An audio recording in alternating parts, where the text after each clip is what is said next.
صحابہ کرام علیہ رضوان کی ثقافت۔ حضرت عبداللہ بن عمر رضی اللہ تعالی عنہ سے روایت ہے کہ ایک صحابی نے بطور ہدیہ ایک صحابی کے گھر بکری کا ایک سر بھیج دیا، تو انہوں نے یہ کہہ کر کہ ہم سے زیادہ تو میرا فلاں بھائی اس سر کا ضرورت مند ہے، وہ سر اس کے گھر بھیج دیا۔ تو اس نے کہا کہ میرا فلاں بھائی مجھ سے بھی زیادہ محتاج ہے، یہ کہا اور وہ سر اس صحابی کے گھر بھیج دیا۔ اسی طرح ایک نے دوسرے کے گھر اور دوسرے نے تیسرے کے گھر اس سر کو بھیج دیا، یہاں تک کہ جب سر چھٹے صحابی کے پاس پہنچا تو انہوں نے سب سے پہلے والے کے گھر یہ کہہ کر بھیج دیا کہ وہ ہم سے زیادہ مفلس اور حاجت مند ہے۔ اس طرح وہ سر جس گھر سے سب سے پہلے بھیجا گیا تھا پھر اسی گھر میں آ گیا۔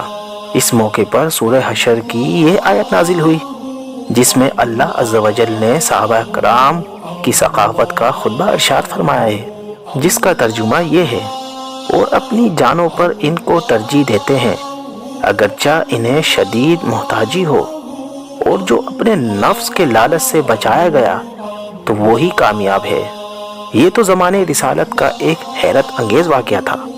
امیر المؤمنین حضرت عمر فاروق اعظم رضی اللہ تعالیٰ عنہ کے عہد خلافت میں تقریباً اسی قسم کا ایک واقعہ پیش آیا جو عبرت خیز اور نصیحت آموز ہونے میں پہلے واقعے سے کم نہیں۔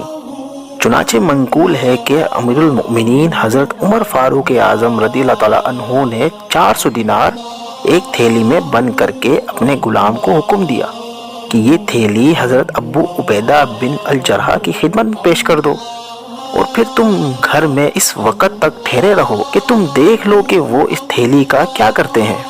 چنانچہ غلام تھیلی لے کر حضرت ابو عبیدہ رضی اللہ تعالیٰ عنہ کے پاس پہنچا اور عرض کیا کہ حضرت امیر المؤمنین نے یہ دیناروں کی تھیلی آپ کے پاس بھیجی ہے اور فرمایا ہے کہ آپ اس کو اپنی حاجتوں میں خرچ کریں۔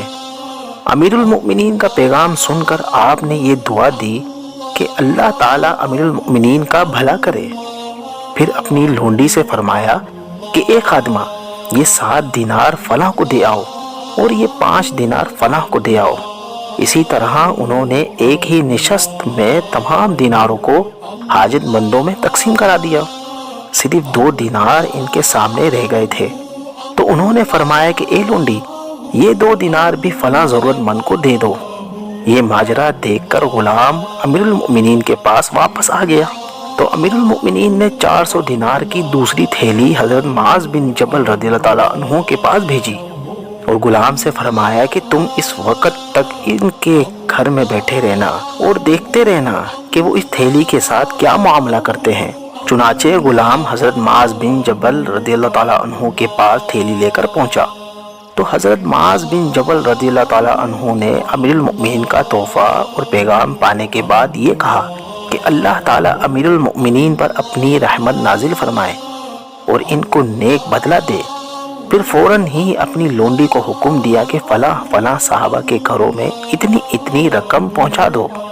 صرف 2 دینار باقی رہ گئے تھے کہ حضرت معاذ بن جبل رضی اللہ تعالیٰ عنہ کی بیوی آ گئی اور کہا کہ خدا کی قسم، ہم لوگ بھی تو مفلس اور مسکین ہی ہیں۔ یہ سن کر وہ دینار جو باقی رہ گئے تھے بیوی کی طرف پھینک دیے۔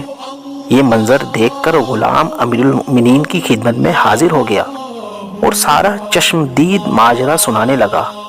امیر المؤمنین حضرت ابو عبیدہ اور حضرت معاذ بن جبل رضی اللہ تعالیٰ عنہما کی اس سخاوت کی داستان کو سن کر فرط تعجب سے انتہائی مسرور ہوئے اور فرمایا کہ اس میں کوئی شبہ نہیں کہ صحابہ کرام یقیناً آپس میں بھائی بھائی ہیں اور ایک دوسرے پر انتہائی رحم دل اور آپس میں بے حد ہمدرد ہیں۔ حضرت بی بی عائشہ رضی اللہ تعالیٰ عنہا اور دوسرے صحابہ کرام سے بھی یہ روایت منقول ہے۔ بارگاہ نبوت میں ایک بھوکا شخص حاضر ہوا۔ حضور صلی اللہ علیہ وسلم نے ازواج مطہرات کے حجروں میں معلوم کرایا کہ کیا کھانے کی کوئی چیز ہے۔ معلوم ہوا کہ کسی بی بی صاحبہ کے یہاں کچھ بھی نہیں ہے۔ تب حضور صلی اللہ علیہ وسلم نے اصحاب کرام سے فرمایا کہ جو اس شخص کو مہمان بنائے اللہ تعالیٰ اس پر رحمت فرمائے۔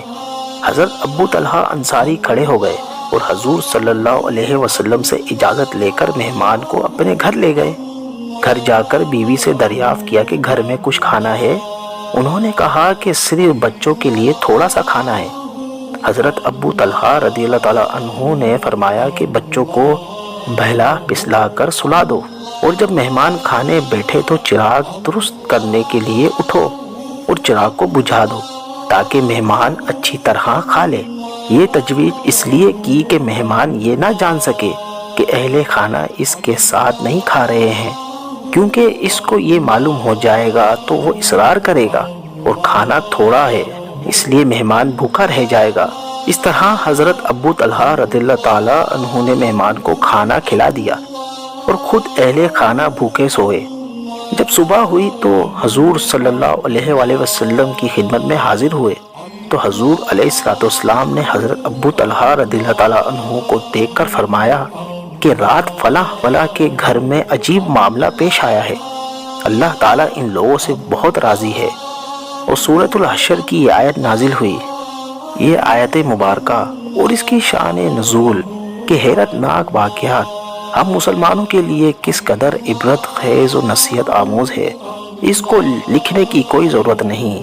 ہر شخص خود ہی انصاف کی عینک لگا کر اس کو دیکھ سکتا ہے کہ بشرطی کا اس کے دل میں بصیرت کی روشنی اور آنکھوں میں بصارت کا نور موجود ہو۔